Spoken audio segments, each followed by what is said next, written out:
चलो पहले ना मैं एक क्वेश्चन दूंगा, क्वेश्चन देने जब क्वेश्चन एक देंगे उसके बाद हम इसको समझेंगे। रितेश एकदम इधर देखना, 100% पावर से इधर देखना है, घर जाके अच्छे अच्छे क्वेश्चन करने हैं। अच्छे क्वेश्चन मतलब कि जो प्रीवियस ईयर क्वेश्चंस आते हैं। देखो क्या होता है, फिजिकल केमिस्ट्री से 5-6 न्यूमेरिकल आते हैं, तो जो एग्जामिनर होता है ना वो अच्छे क्वेश्चन देता है। जैसे कल जो मैंने टेस्ट लिया था, एक भी क्वेश्चन ऐसा नहीं था जो हमारा बिना करवाए हुए तुम लोगों से अच्छे से जो करवा दिए थे वो हो गए थे। 15 क्वेश्चन तुम लोग अभी किए हो ना, कॉपी में उसको नोट कर लेना। आज भी मैंने मतलब इसके बाद जैसे 2 लेक्चर होगा ना, एक फिर टेस्ट ले लूँगा। PYQ प्लस तुम्हारे NCERT के और ये तुम्हारे LN की सीट के क्वेश्चन सारे होने चाहिए बस, ठीक है। अब तुम लोगों से अच्छे से बनने लगेंगे क्योंकि तुम लोगों का हो गया, ठीक है। तो चलो, जैसे आज हमारा मोल कॉन्सेप्ट का कौन सा नंबर लेक्चर है, शायद लेक्चर नंबर 3 है, टेस्ट को छोड़ दे तो, है ना। हाँ, टेस्ट को छोड़ के लेक्चर नंबर 3 है। और लेक्चर नंबर 3 तक यदि हमने कुछ सीखा है तो सिर्फ ये सीखा है, wait upon molecular weight, number of particle upon Avogadro number और V अपॉन 22.4। एक और आ गया था साइड में, PV = RT। हमने इन 4 फार्मूले के अलावा अभी तक कोई फार्मूले नहीं सीखे। अभी आने वाले 4 या 5 क्लासेस तक यही फार्मूले से ही क्वेश्चन करेंगे। तो हमको ये समझ में आ गया है कि केमिस्ट्री पढ़ने के लिए फार्मूले की कोई ऐसा मतलब इस चैप्टर के लिए कोई फार्मूला याद करने की जरूरत नहीं, अपने आप याद है। ये सिर्फ अपने को कॉमन सेंस लगाने हैं। क्या लगाने हैं? कॉमन सेंस लगाने हैं, बेसिक चीज़ें। तो उन्हीं से रिलेटेड अपन क्वेश्चन ही स्टार्ट करेंगे डायरेक्ट। यहाँ पे और थ्योरी कोई नहीं है, जो थ्योरी थी हो गई, multiple proportional law, reciprocal law, है ना, ये सारी थ्योरी हो गई है। चलिए पहले इसको अच्छे से समझना है। वेट ऑफ, सुनो, weight of 1 molecule and weight of 1 atom. Example से समझना, बहुत मज़ा आएगा, ठीक है। अब तुम लोगों को लगेगा कि कुछ नई चीज़ सीखे हैं हम। तो सबसे पहले यदि हम बात करें वेट ऑफ 1 मॉलिक्यूल, समझिएगा। मैं एग्जाम्पल ले लेता हूँ यहाँ पे ऑक्सीजन O2 मॉलिक्यूल है, मैं यहाँ पे ले लेता हूँ ऑक्सीजन O एटम। मैंने बोला था हमेशा O को हम बड़े ब्रैकेट में लिखते हैं, लेकिन यहाँ पे ऐसी ज़रूरत नहीं है, हम सिर्फ लिख ले रहे हैं O, समझ जाना, क्लियर।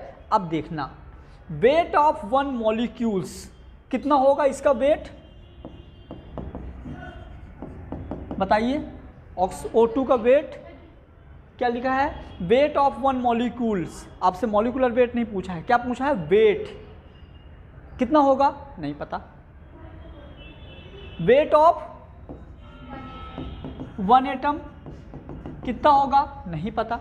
लेकिन यदि यहीं पे आपसे बोला जाए कि मॉलिकुलर वेट ऑफ O2, तो आप बोल दोगे 32। यदि यहाँ पे बोल दिया जाए weight atomic weight of O, तो आप बोल दोगे 16। नहीं दिख रहा क्या, बहुत ज़्यादा, ठीक है ना, है? ये इधर चार्ज तो लगा नहीं है।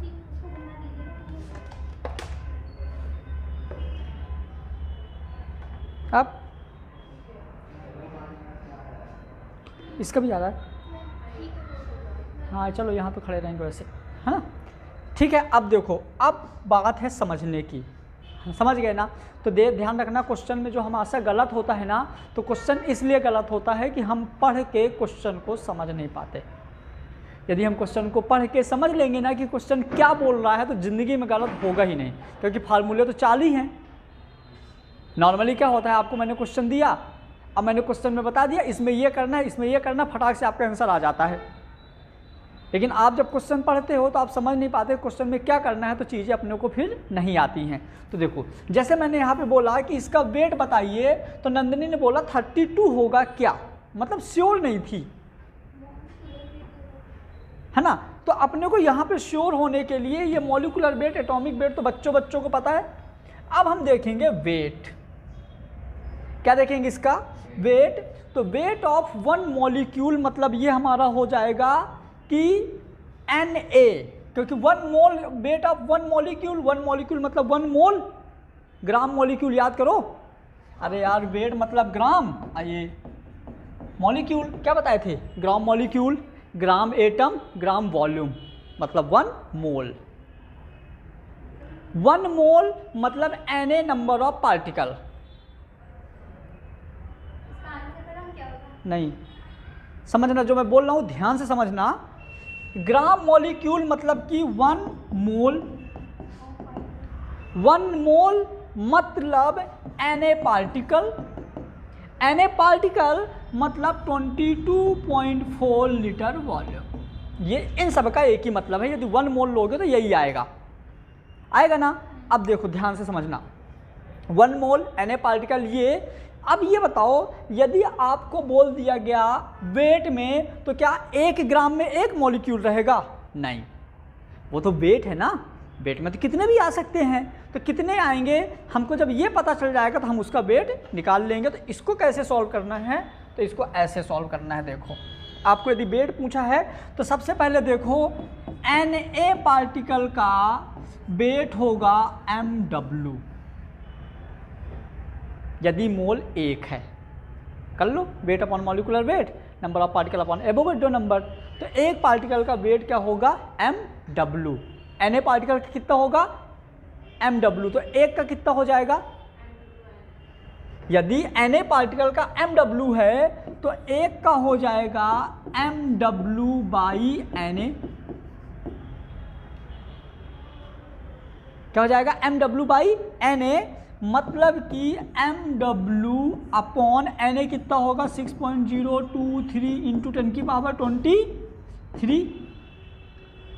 आप इसको सॉल्व कर दोगे तो mw, इसको सॉल्व करो ना, तो कैसे सॉल्व करोगे देखो, तो ये हो जाएगा हमारा weight equal to m upon 6.023 into 10 की पावर 23। जैसे ही आप इसको सॉल्व करोगे तो ये आ जाएगा mw, सुनो ये 1 अपॉन इतना है, तो इसको सॉल्व करोगे तो आ जाएगा 1.66 इंटू 10 की पावर माइनस का 24।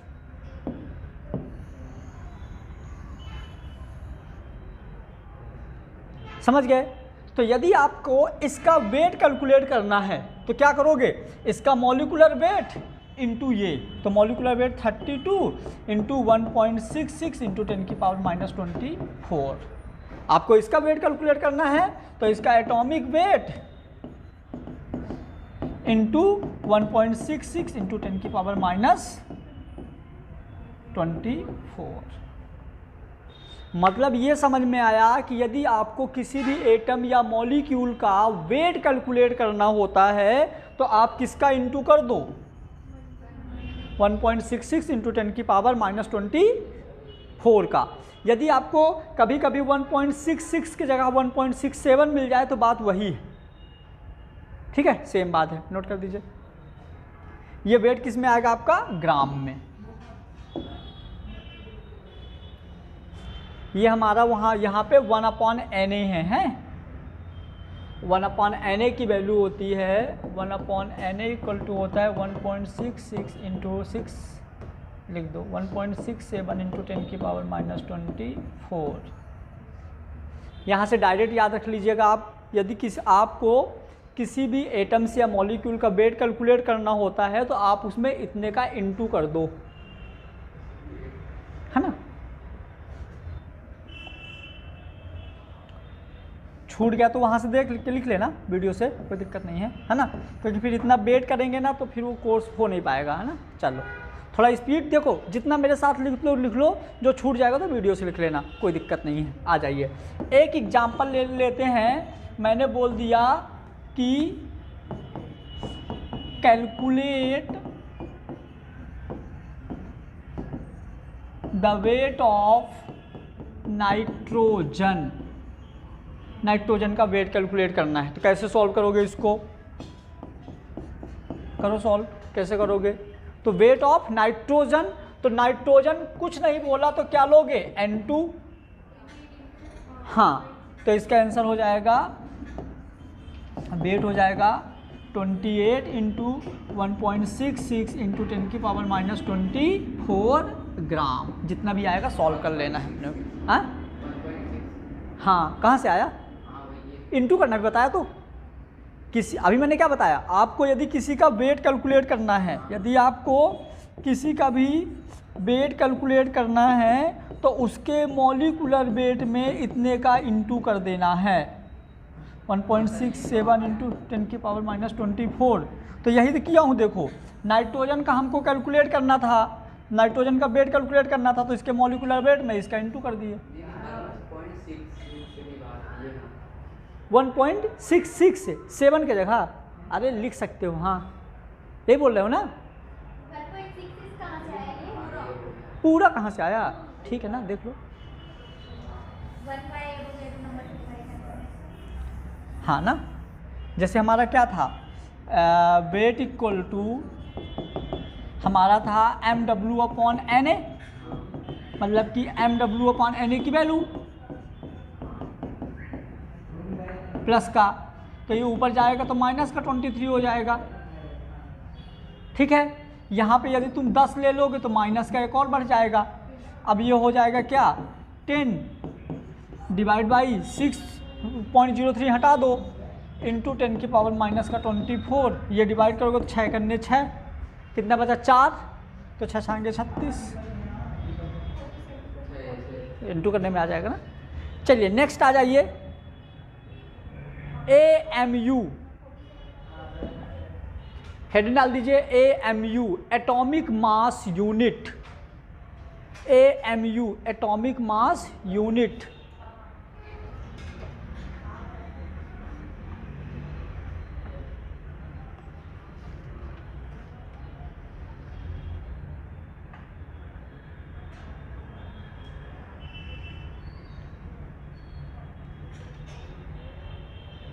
ठीक है, अब देखो समझना मेरी बात ध्यान से, ये भी एक मास की यूनिट होती है। AMU क्या होती है, मास की यूनिट होती है, समझना। जो एटॉमिक मास यूनिट होता है वो किसी भी एटम या मॉलिक्यूल्स का रियल मास होता है।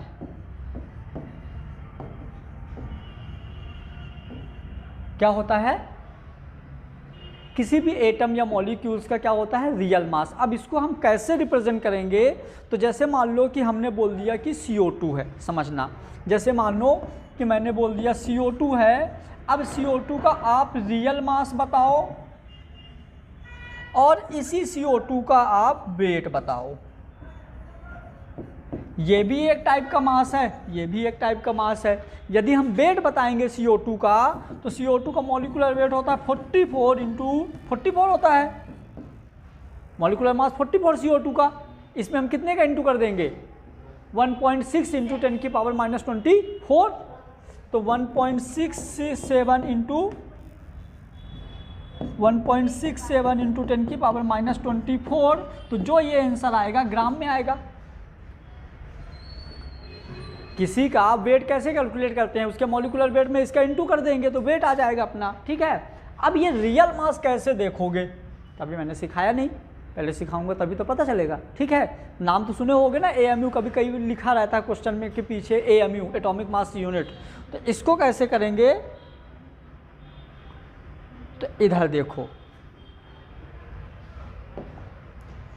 मैंने क्या बोला, AMU भी एक टाइप का क्या होता है, मास का यूनिट होता है, बोला था ना अभी। जैसे अपन किसी को बोल सकते हैं इतने ग्राम, इतने किलोग्राम। एक मैंने नई यूनिट पढ़ा, AMU एटॉमिक मास यूनिट। जैसे हम बात करें, एग्जांपल ले लिए मैंने कार्बन डाइऑक्साइड का।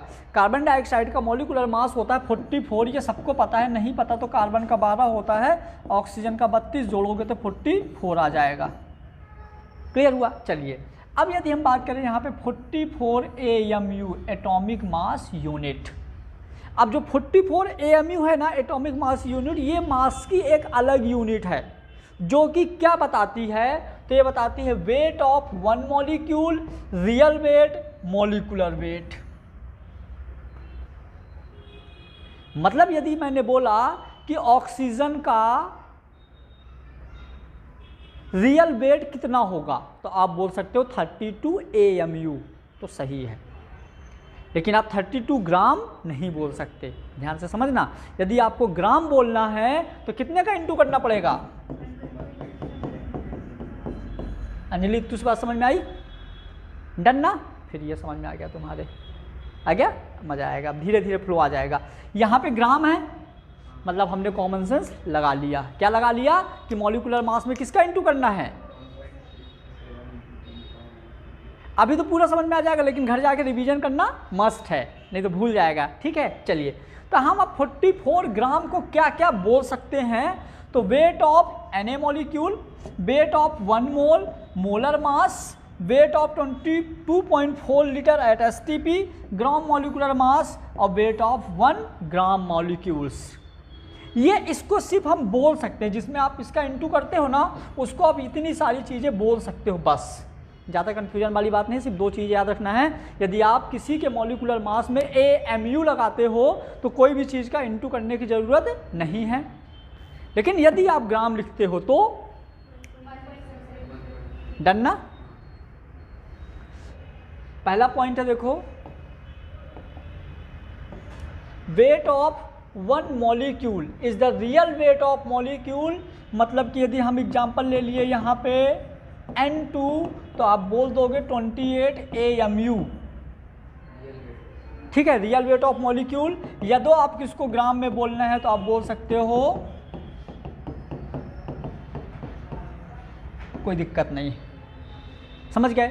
नेक्स्ट है weight of 1 atom is real weight of atom. तो वेट ऑफ 1 एटम आप नाइट्रोजन ले लो, सिर्फ एटम बोला तो नाइट्रोजन ले लो। आप क्या दिख दो 14 AMU, नो डाउट, कोई दिक्कत नहीं है।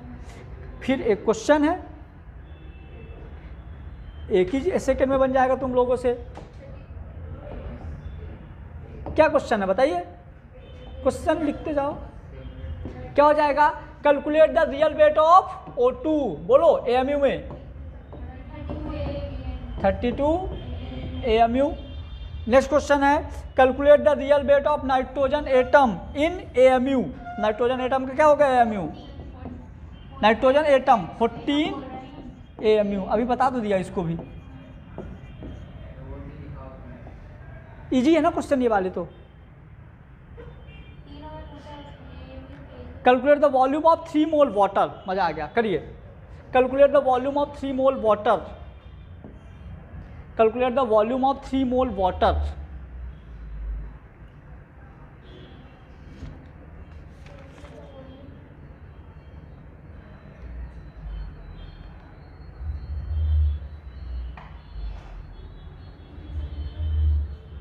सुनो,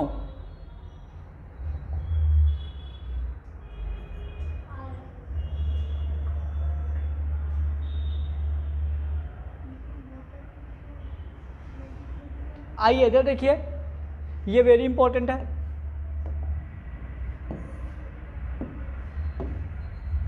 दोनों क्वेश्चन को कंपेयर करना है, ठीक है। Calculate the volume of 3 mole water, calculate the volume of 3 mole water vapour. मतलब ये भी H2O है और ये भी H2O है। आपको कंफ्यूज कर रहा है। एक बीकर में या एक गिलास में आप पानी भर रहे हो और एक गिलास में आप वेपर भर रहे हो, लेकिन जो आप वेपर भर रहे हो वो कंडीशन है। क्या कंडीशन है? STP। इसका मतलब क्या है? टेम्परेचर 27, प्रेशर 1 atm, है ना। अब वही जो भी है ना। और तो अब दोनों में डिफरेंस क्या है हम वो समझेंगे। तो यदि हम बात करें इस वाले क्वेश्चन के लिए, तो हमारा देखिए डेंसिटी इक्वल टू होता है मास बाई वॉल्यूम। क्या होता है? Density equal to mass by volume. और इसका वाटर की डेंसिटी होती है 1 ग्राम पर ml। तो आप यहाँ पे लिख सकते हो 1 मास बाई वॉल्यूम। क्रॉस मल्टीप्लाई करोगे तो V का 1 में इंटू करोगे तो V इक्वल टू आ जाएगा मास। मतलब कि यहाँ पे वॉल्यूम इक्वल टू होता है मास, मतलब कि ml इक्वल टू होगा ग्राम, या कि लीटर इक्वल टू होगा kg। मतलब हम बोल सकते हैं कि पानी के लिए पानी के लिए मास और वॉल्यूम सेम होता है। क्या? पानी के लिए मास और वॉल्यूम सेम होता है क्योंकि डेंसिटी 1 होती है। तो अब हमको क्या कैलकुलेट करना है? हाँ, इनका हमको वॉल्यूम कैलकुलेट करना है। तो हमारा देखो n इक्वल टू होता है वेट बाई मॉलिकुलर वेट। हमारा आ गया n दिया है 3 मोल। वेट कैलकुलेट करना है, मॉलिकुलर वेट वाटर का कितना होगा 18। तो आपका वेट, हाँ सॉरी 18 हो जाएगा। तो हो जाएगा 3 इंटू 18, तो आपका आ गया 54 ग्राम। अभी आपका क्या है? वेट। लेकिन आपसे पूछा क्या है? आपसे पूछा है वॉल्यूम। तो हमने बोला था कि वाटर के लिए वेट और वॉल्यूम सेम होता है, तो जितना वेट है उतना ही इसका वॉल्यूम भी होगा। समझ गए? कर लोगे नोट? ठीक है, सॉल्व कर लेना अभी उसमें से, वीडियो से ही। उसके बाद ये वाला क्वेश्चन देखो। हाँ, उस वाले में। अब यहाँ पे देखो, यहाँ पे क्या बोला है? ये वाला इजी है। यहाँ पे बोला calculate the volume of 3 mole water vapour at STP। कर दो। n equal to V upon 22.4। तो आपका n कितना दिया? 3 mole. V upon 22.4 cross multiply कर दो। V का 22.4 इंटू 3 कितना आएगा? 67.2 लीटर। क्यों ये वाला फार्मूला वहाँ नहीं लगाया? क्योंकि वहाँ पे STP नहीं लिखा था। यहाँ क्यों लगाया? क्योंकि यहाँ पे STP लिखा हुआ है। वाटर की जगह कोई और कंडीशन आता है, STP नहीं लिखा तो लगा सकते हो। वाटर में दिक्कत ये होती है क्योंकि उसकी डेंसिटी क्या होती है? 1 लीटर। तो हम वहाँ पे वॉल्यूम और मास हमेशा सेम लेते हैं, और ऐसा सिर्फ वाटर के लिए होता है। असल में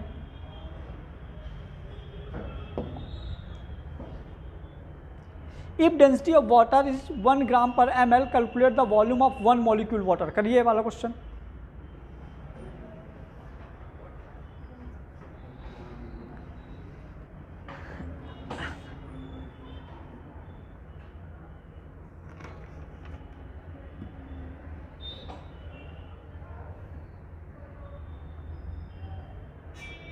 करो।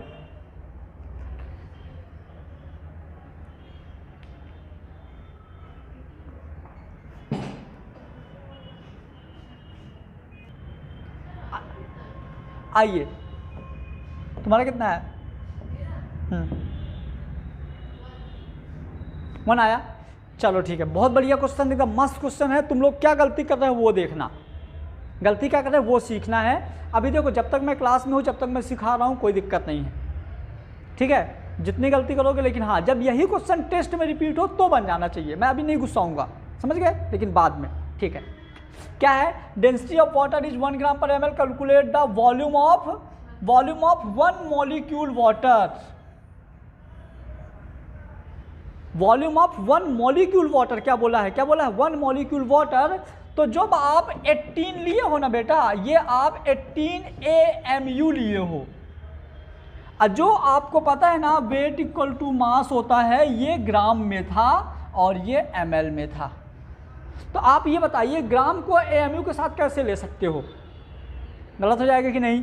तो पहले आपको AMU को किस में कन्वर्ट करना पड़ेगा? ग्राम में। तो आप क्या कर दोगे? 18 इंटू 1.67 इंटू 10 की पावर -24। अब आपका आंसर सही आएगा। समझ गए क्या गड़बड़ी हुई? तो यहां से आपका क्या आ जाएगा? ग्राम। और जो ये ग्राम होगा यही होगा ml। क्यों? क्योंकि वाटर के लिए क्या होगा? ये। समझ गए? करो इसको, सॉल्व करो। कितना आता है? सॉल्व करने पे कुछ ऐसा आ जाएगा। देखो, ऐसा कर सकते हो ना, सुनो तो, ये अप्रोक्स 1.5 है, 1.6 मतलब 1.5, ये 18 मतलब 20 है। तो 1.5 और 2 कितना होता है? 30। हाँ, ऐसा भी मिल सकता है। ये 0 से 1 हटाओगे तो 3 इंटू 10 की पावर -23 ml। रियल में यही आंसर है। मैथ करो।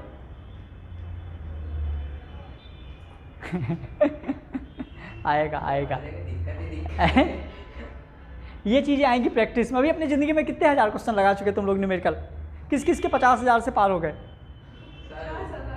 ये 50 का भी नहीं होगा मेरा तो। हाँ तो फिर कैसे बनेगा? मेरे तो 1 लाख के ऊपर हो गए होंगे क्वेश्चन, तो मेरे से नहीं होंगे क्या? होंगे, तुम लोगों के भी हो जाएंगे, तुमसे भी हो जाएंगे। कोई होशियार थोड़ी आऊँ बार बार। 1 लाख तक कर लो, हो जाएंगे, कोई दिक्कत नहीं है। सर आपका अपोजिट में कोचिंग खोलूंगा। फिर हमको रखना पढ़ाने के लिए, तभी चलेगी। चलिए next. If density of water is 1 ग्राम पर ml, calculate the volume of covered by 3 molecules of water, sorry 5 molecule of water. ये ना बना तो तुम लोग मुंडे हो जाओगे, सच में बता रहे हैं। ये मतलब ये यदि ना बनाना मतलब समझ लो कि अब तुम गए हुए हो एकदम। करो जल्दी करो जल्दी करो जल्दी करो जल्दी करो।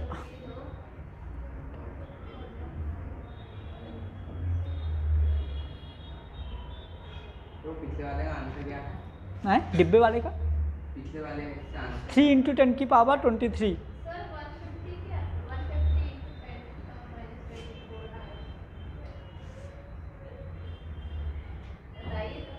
क्या बताऊँ, रुक जाओ थोड़ा।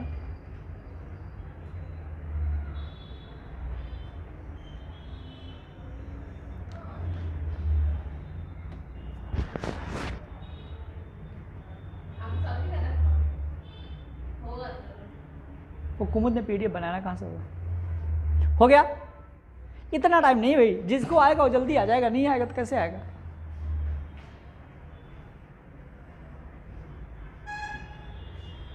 बता दूं?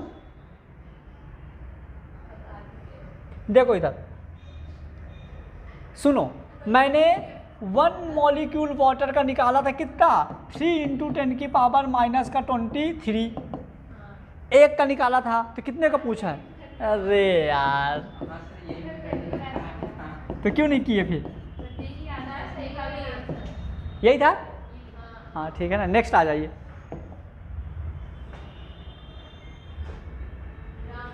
ग्राम atom equal to gram molecule into atom. इसको समझना बहुत जरूरी है, इसको समझना बहुत ही ज़्यादा जरूरी है। करवाऊँ, समझाऊँ इसको?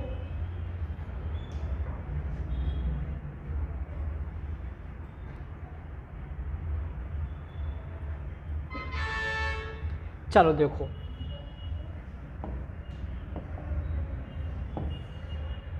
इसको फिर से ध्यान से समझना।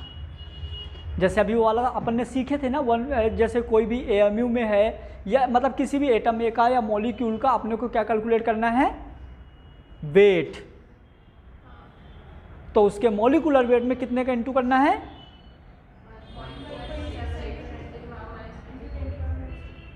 पक्का ना? ठीक है, अब आ जाइए समझना। Gram atom equal to gram molecule into atom. कितने हैं नंबर एटम के? ठीक है, एटम के नंबर समझना। यदि हम बोले कि CO2 के 2 मोल हैं, इफ CO2 के 2 मोल हैं, मतलब कि यदि हम बात करें N कार्बन कितने मोल होंगे? 1। यदि हम बात करें N oxygen, N oxygen molecule, यदि हम बोलें N ऑक्सीजन एटम, तो कितने होंगे? 2 मोल। मतलब कि CO2 = C + O2। मतलब कि 1 मोल CO2 में 1 मोल कार्बन और 2 मोल ऑक्सीजन है। ओ है,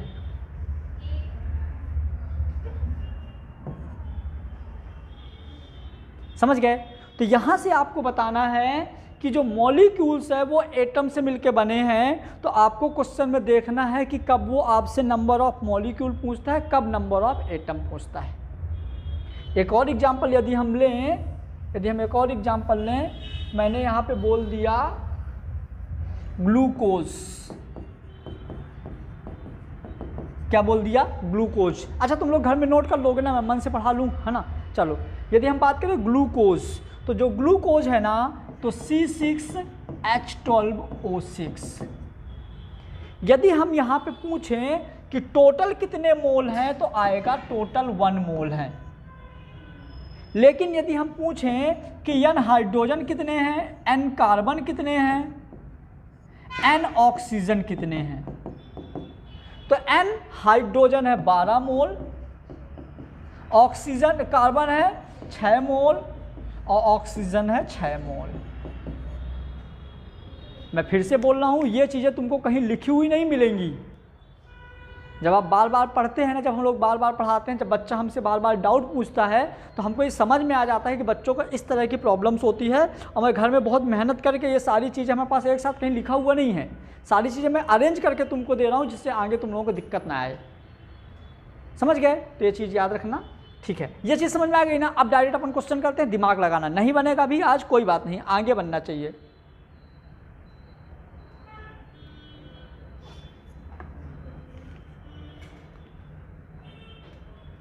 कुछ क्वेश्चंस मॉलिक्यूल्स एटम,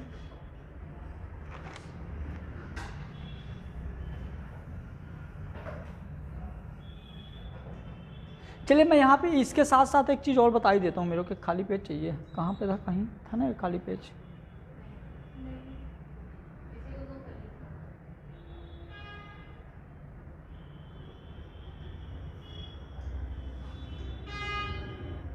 एक चीज़ और अपने को पता करना है यहाँ पे,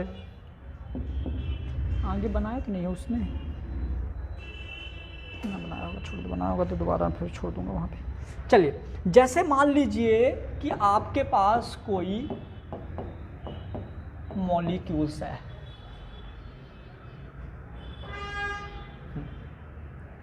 जैसे मान लीजिए, बहुत लाइट आ रही है क्या, चलेगा इतनी।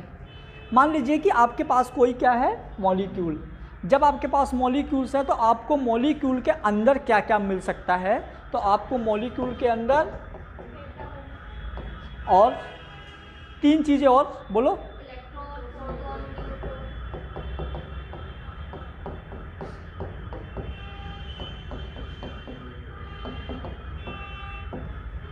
इतनी चीज़ें मिल सकती हैं। अब हम एक क्वेश्चन लेंगे जिसमें मॉलिक्यूल रहेगा, उस क्वेश्चन से हम ये चारों चीज़ें निकालेंगे तो हमको अच्छे से क्लियर हो जाएगा। तो हमने एक क्वेश्चन ले लिया यहाँ पे कि if given a 34 gram NH3 ammonia, if given a 34 gram NH3 calculate the, number 1 है number of atom, 2 number of electron, number of proton और नंबर ऑफ न्यूट्रॉन।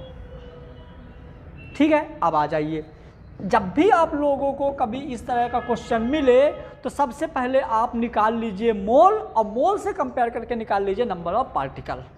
तो हमने क्या किया, n equal to weight upon molecular weight, तो weight दिया है 34, molecular weight कितना होगा NH3 का 17 और 3, सॉरी नाइट्रोजन का, हाँ 17 होगा, इसका 14, इसका 3, तो हो जाएगा 17, कैंसिल आउट है 2 मोल, 2 मोल आ गया। हम इससे निकालेंगे n equal to number of particle upon Avogadro number, तो हम यहाँ से नंबर ऑफ पार्टिकल निकाल लेंगे। तो हमारा आ जाएगा यहाँ से 2 NO अपॉन Na, मतलब कि ये हमारा हो जाएगा NO इक्वल टू 2 Na, मतलब 2 इंटू 6.023 इंटू 10 की पावर 23 प्लस का, तो 6 दूनी 12 इंटू 10 की पावर 23,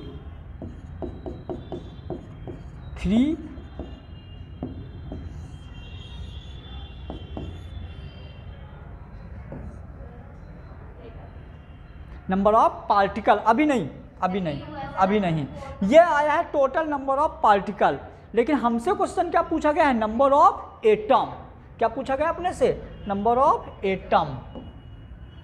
तो अब सुना, जैसे NH3 है, NH3 में N और H, यदि हम बात करें N + 3H = NH3, मान लो कुछ ऐसा है, ठीक है। तो हमारा NH3 एक है, लेकिन NH3 के अंदर टोटल एटम 3 है, हाँ सॉरी 4 हैं। तो हमारा यदि पहला क्वेश्चन है ये हमारा, तो हमारा इंटू हो जाएगा 4। अब पहला आंसर आ जाएगा 12, नंबर ऑफ टोटल एटम हो जाएगा 12 चौक 48, 48 × 10⁻23। समझ गए। अब हमारा सेकंड क्वेश्चन क्या है, नंबर ऑफ इलेक्ट्रॉन। तो NH3 में कितने इलेक्ट्रॉन हैं, तो देखो NH3 में टोटल 10 इलेक्ट्रॉन है।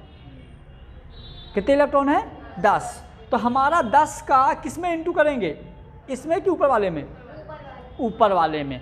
तो हमारा यहाँ पे हो जाएगा, इसका आंसर हो जाएगा 12 × 10⁻23 × 10, मतलब 120 × 10⁻23। प्रोटॉन कितने हैं, सेम। न्यूट्रॉन कितने हैं, सेम, क्योंकि NH3 में जितने प्रोटॉन जितने इलेक्ट्रॉन उतने ही न्यूट्रॉन। तो यहाँ से तुम कैलकुलेट कर सकते हो कि आप मॉलिक्यूल से किस किस हद तक जा सकते हो। तो मॉलिक्यूल से एटम, इलेक्ट्रॉन, प्रोटॉन, न्यूट्रॉन। समझ गए। तो इस तरह का क्वेश्चन देगा, बन जाएगा पक्का, ठीक है। Ever number of Na+ ion is equal to 40 gram caustic soda है, तो कितने नंबर ऑफ Na+ आयन होंगे।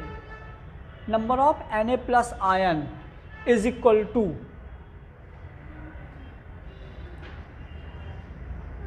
करो फटाफट, अच्छा क्वेश्चन है। नहीं आया, आओ देखते हैं। देखो इधर क्या बोला, 40 gram caustic soda have a number of Na+ ion. तो NaCl है, Na+ Cl माइनस, मतलब कि Na+ आयन तो एक ही है NaCl में, ठीक है। अब आइए, हमारा वही तरीका है। सबसे पहले हम क्या निकालेंगे, नंबर ऑफ पार्टिकल मोल वाले फार्मूले से। तो हमने क्या कर दिया, weight upon molecular weight into number of particle upon Avogadro number. Weight दिया है 40 ग्राम, मॉलिकुलर वेट भी होता है 40, equal to number of particle upon Na।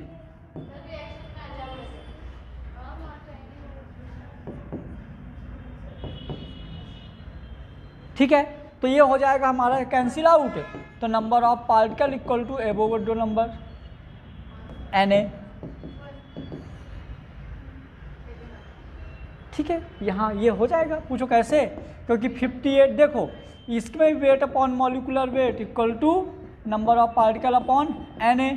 तो NaCl में भी एक Na प्लस Cl माइनस, मतलब एक ही Na है। तो वेट कितना है 58.5, इसका मॉलिकुलर भी वेट होता है 58.5 equal to NO upon Na। ये कैंसिल आउट हो जाएगा, तो ये हो जाएगा NO इक्वल टू Na। कोई दिक्कत नहीं, ठीक है। यदि तुम लोगों से नहीं हो रहा है तो कोई दिक्कत नहीं है, आगे याद रखना, जब आगे करो तो आगे वाले बन जाने, सेम क्वेश्चन रिपीट हो तो बन जाए। अलग अलग वैरायटी क्वेश्चन आएगा, नहीं बनेगा तो कोई दिक्कत नहीं है, लेकिन यदि इसी तरह का दूसरा क्वेश्चन आए तो बन जाना चाहिए। बस यहाँ तक अभी बोलेंगे हम, 7:30 तक का टाइम है। सब याद है क्वेश्चन, सिर्फ क्वेश्चन लिखना ना पड़े, टाइम खराब ना हो, इस वजह से PDF बनवाता हूँ, ठीक है। लिखो,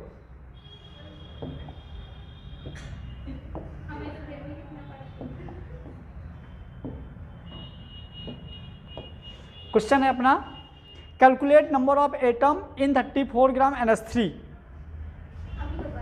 फिर से करो, calculate number of atom in 4 gram NH3। करिए, calculate number of atom in 4 gram NH3। Calculate number of atom in 4 gram NH3। क्या हम मोबाइल यूज कर सकते हैं? बिल्कुल नहीं।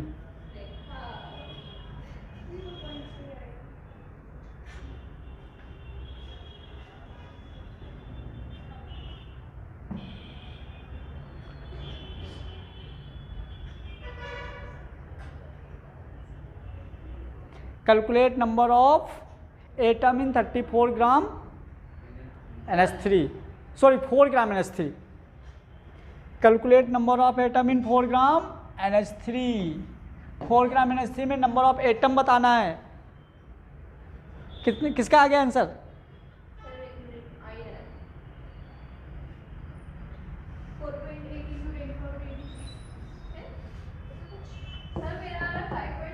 Wait upon molecular weight n आ जाएगा, number of particle upon Avogadro number, इसको हटाओ। वेट दिया है 4, molecular weight, number of particle equal to क्या हो जाएगा? 4.2 अपॉन Na इंटू 4, ये आ जाएगा आंसर। कर दो, काट दो।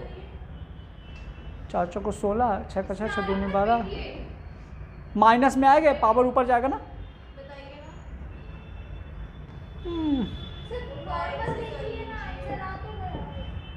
यहाँ से नंबर ऑफ पार्टिकल निकाल लो, चलो। 4.2 NO इक्वल टू Na, यही आएगा ना। तो हमारा हो जाएगा number of particle equal to 6.023 into 10 की पावर 23 अपॉन हो जाएगा 4.2, ठीक है। फिर इंटू कितने एटम है टोटल? 4, तो 4 का इंटू करेंगे, क्योंकि क्या पूछा है? Total number of atom. तो 4 का इंटू कर देंगे तो क्या हो जाएगा? 4 से 4 कैंसिल काट दो, तो 6.023 इंटू 10 की power 23।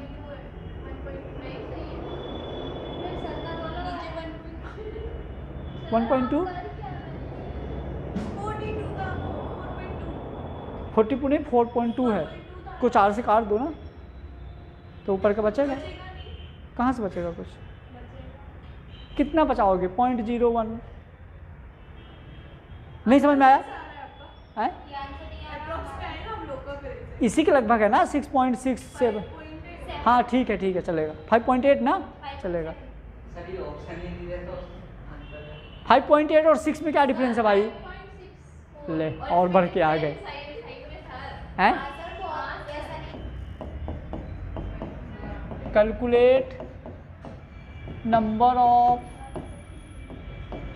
Oxygen atom in 11.2 litre CO2 gas. Calculate number of oxygen atom in 11.2 litre CO2 gas.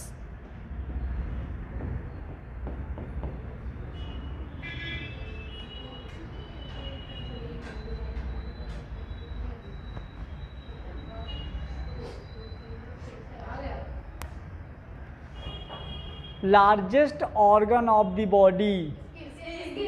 अरे यार, बढ़ गया कॉन्फिडेंस। अब आ जाओ।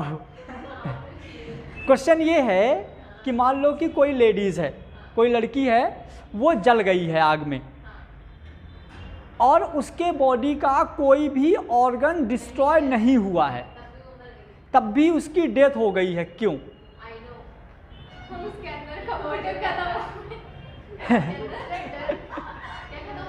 डर। सर क्वेश्चन में गया?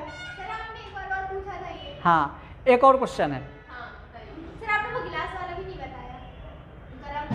सर गिलास का जो आंसर है। एक और क्वेश्चन, एक और क्वेश्चन, ध्यान से सुनना।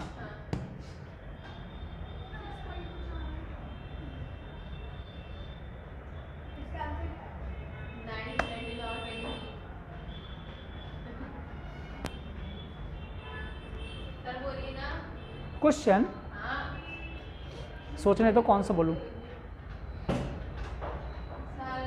हाँ, हमारी पूरी ज़िंदगी में हमारे मुंह से कितना सलाइवा निकलता है? पूरी ज़िंदगी में अपने मुंह से कितना सलाइवा निकल चुका होता है? बोलो बोलो। ये लाल निकलता है ना, पूरी लाइफ में कितना सलाइवा निकल चुका होगा? ठीक है, एक और क्वेश्चन। हमारी बॉडी का सबसे पहले कौन सा ऑर्गन है जो सबसे पहले सोता है अपनी बॉडी का?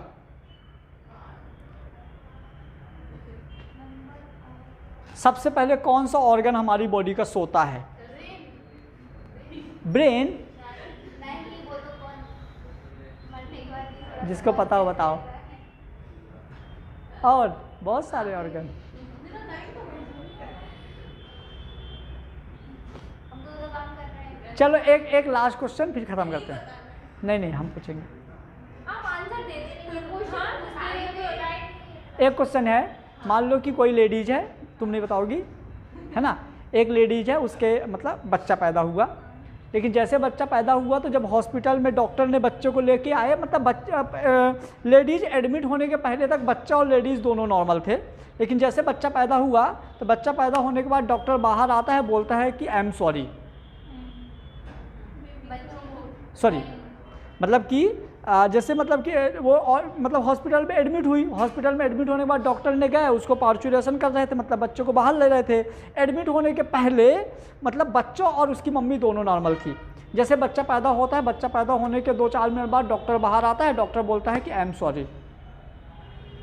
तो उनके घर वालों का दिमाग घूम जाता है, बोलते हैं कि एडमिट करने के पहले यदि हमारा बच्चा नॉर्मल था तो अब कैसे आई एम सॉरी, कैसे उसकी डेथ हुई।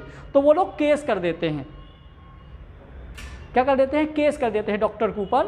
तो डॉक्टर कैसे प्रूव करेगा कि बच्चा बाहर आने के बाद मरा है या बच्चा पेट में मरा था। जैसे केस किए तो जब हाई कोर्ट में केस जाएगा जज के पास, तो जज कैसे प्रूव करेगा, यदि बच्चा बाहर आके मरा है तो डॉक्टर की गलती थी, कुछ हो गया होगा गड़बड़, लेकिन यदि बच्चा पहले से ही पेट में मरा था तो डॉक्टर की थोड़ी कोई गलती है। तो कैसे प्रूव करेगा, बताओ। कल बताऊंगा। नहीं आ जाएगा, अरे आ जाएगा। ये बना इसका आंसर। इसका आंसर क्या होगा पता है, पहले मोल निकालोगे तो 11.2 डिवाइड बाई 22.4 तो आ जाएगा 1/2 यानी 0.5 मोल। नंबर ऑफ पार्टिकल निकालोगे तो नंबर ऑफ पार्टिकल क्या होगा, सुनो, मोल से नंबर ऑफ पार्टिकल मतलब इनटू, तो 0.5 इंटू Na। अब CO2 में टोटल कितने हैं ऑक्सीजन, 2, तो Na आंसर। नहीं समझ में आया? हाँ सर, मेरा भी यही है, मैंने कहा गलत है, मैंने सही बोला। हाँ, अभी मैं बोल रही कैसे। एक और क्वेश्चन, फर्रा, क्वेश्चनों का फर्रा। Calculate number of H+, wow, calculate number of H+ ion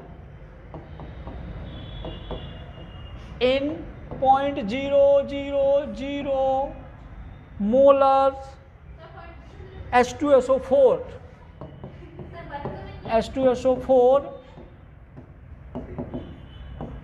if covered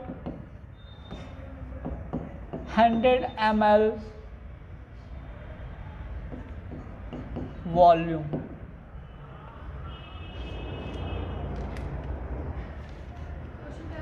yes, question पूरा करेक्ट है। हाँ, 0.001।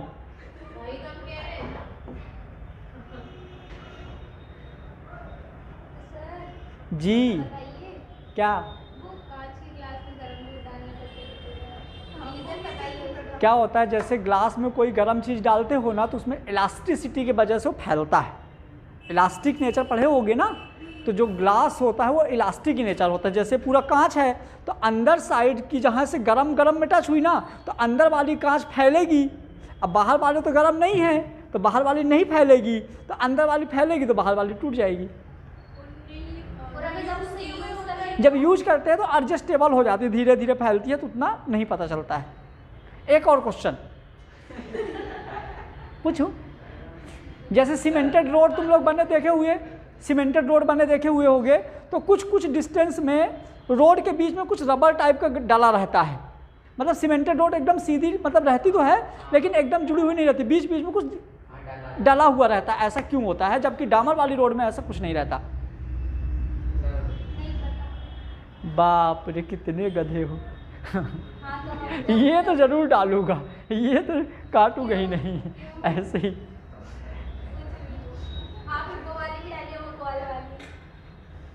नहीं क्यों? हो गया, जल्दी आएगा कि नहीं? मोलैरिटी दिया है।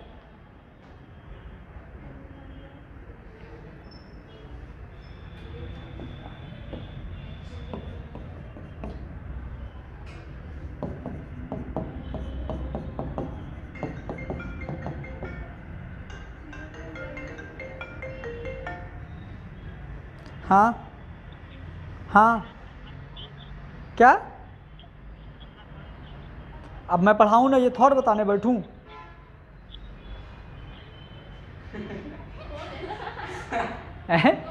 सुमत, अरे यार मिली मोल इक्वल टू क्या हो जाएगा?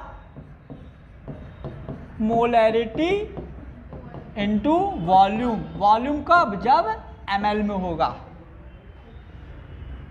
समझ गए? तो यहाँ पे दिया है calculate the number of H plus ion इन 0.001। तो अब देखो 0.001 इंटू 100 कितना हो जाएगा? 10 की पावर -2 आ गया मोल। ठीक है, अब अपने को क्या कैलकुलेट करना है? H प्लस आयन का नंबर। तो पहले निकालोगे नंबर ऑफ पार्टिकल, तो नंबर ऑफ पार्टिकल निकालोगे तो Na का क्या हो जाएगा? इनटू फिर H2SO4 में देखो कितने H प्लस आयन है, तो 2, तो हो जाएगा 2 इंटू 10 की पावर -2 Na। आंसर कि H2O है, ये है 2H प्लस O। तो यदि आपको इसके 10 मोल गिवन है तो उसके दोनों के कितने कितने मोल होंगे?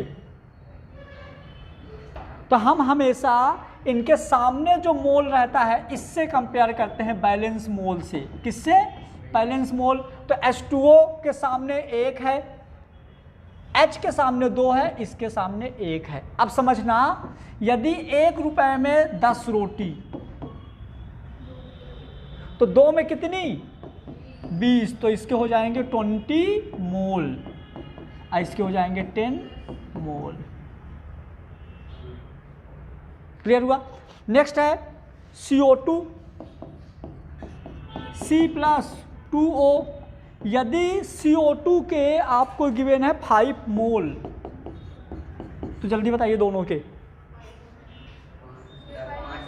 इसके हो जाएंगे 5, इसके हो जाएंगे,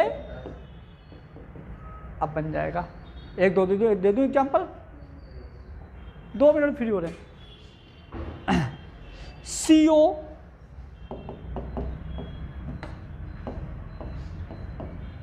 C+½ O2, इसके गिवन है 5 मोल। जल्दी बताइए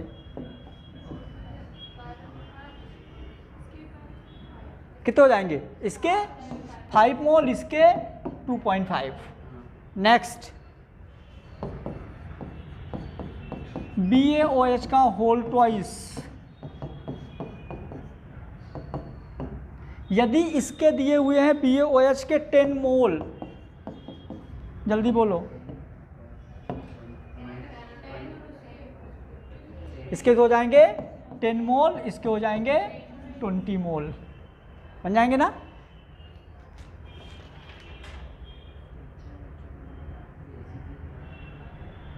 खत्म। कल सुनो, अब इसके बाद कल तुम लोग उसके पहली एक्सरसाइज के जो मोल काउंसिल वाले क्वेश्चन है लगभग कर डालो। देखो मैं अभी तक क्या करता था, सीधे मोल का फार्मूला बता के डायरेक्ट स्टोइचियोमेट्री में आ जाते थे, लिमिटिंग रिएजेंट। अभी वहाँ सब पहुँचेंगे, यहाँ तक के कर डालना। कल की भी लेक्चर में इसके आगे के न्यूमेरिकल ही करना है, अलग अलग वैराइटीज़ के। तो जाना है, इसको सिस्टमेटिक नोट करना है सबसे पहली फुर्सत में। हाँ